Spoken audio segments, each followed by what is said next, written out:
desk in front of her. According to the itinerary, she was booked on an Air France flight to Paris, departing from San Francisco the day after Christmas. She was to stay a couple of nights in Paris, then pick up a rental car that had been reserved in her name and head for Champagne, less than a 2-hour drive northeast. What problem? I booked it myself. Hugh nodded and gave her an exaggerated wink. First class, that's the ticket. Get it? The ticket. But I don't like France, or the French, or champagne, for that matter. Are you saying you dislike la Champagne, as in the region of France? Asked Hugh. Or le Champagne, the bubbly nectar that is celebrated the world over? Both, as you very well know. Not a fan. Hugh's only reaction to her ill humor was a broad smile. Rosalind's boss was a bear of a man who dwarfed the cramped winery import office located in the lovingly renovated garage of his sprawling Napa Valley vineyard home. Standing several inches taller than 6 feet, the ironically named Hugh Small had the well-padded physique of a man who entertained frequently and enjoyed his own excellent cooking and wine a tad too much. His graying brown hair was wild and scruffy, and his clothes so sloppy that if he hadn't been so well known in the valley, the locals might have assumed he was one of the wanderers who camped among the vines, cruising the highways of Napa and Sonoma for dregs and bottles left on picnic tables by well-to-do tourists on wine-tasting jaunts. 10 years earlier, Hugh had fulfilled a lifelong fantasy by purchasing a vineyard in Napa. He quickly realized just how hard it was to get established in the wine-producing business, and branched out into importing and selling select vintages from France and Spain through his company, Small Fortune Wines. Hugh's favorite joke? How do you make a small fortune in the wine business? Start out with a large fortune. Today, Hugh's light blue pullover sweater sported a moth-eaten hole over his heart. Rosalind stared at it, pondering its significance. Hugh had more than enough heart for the both of them. Honestly, Hugh, Rosalind persisted, trying to keep a lid on the vague panic simmering somewhere deep within her. I know most people would jump at the chance to go to Champagne, all expenses paid, but I really don't enjoy traveling. You're sure you need me to do this? He nodded. Andy's still at the hospital with his wife and their preemie. He couldn't possibly leave now.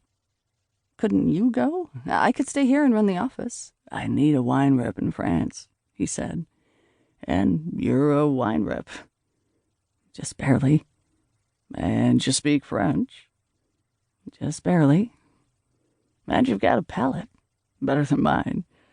Besides, said Hugh as he sorted through a stack of mail, tossing several envelopes into the recycling bin, it's downright embarrassing that you've never been to France. What self-respecting wine rep has never been to France? Have been to France. Once, and if I'm not mistaken, you went to Paris, which is no more representative of France than New York City is of the United States. And admit it, you enjoyed your time there. Snowflakes glittering on their scarves as they stood under the lamppost at the corner of Rue des Abbés and Rue Lepic, tipsy on wine and afternoon cognac, giggling as they watched a man slip silently down the snow-covered cobblestone streets of Montmartre, their breath coming out in wispy clouds, mingling in the frigid air. It's our laughter, said Rosalind, lifting her mittened hand as if to capture the mist. Come back. Dash grabs her hand, warming it with both of his, kissing it. Plenty more where that came from, Rosie. A lifetime of laughter for my beautiful bride, I promise. Dash had lied.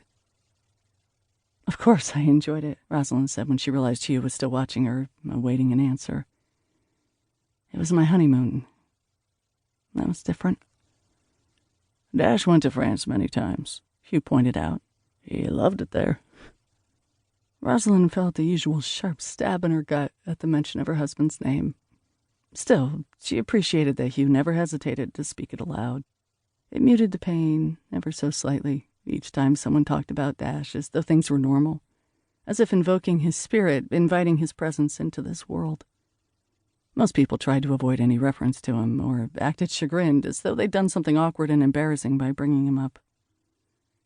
I like it right here, insisted Rosalind, gazing out the window at the twisty grapevines that marched along the rolling hills, their undulating lines interrupted only by an occasional oak tree.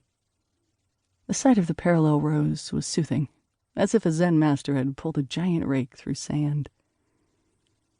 I defy anyone to come up with a more beautiful place than Napa. There's nothing wrong with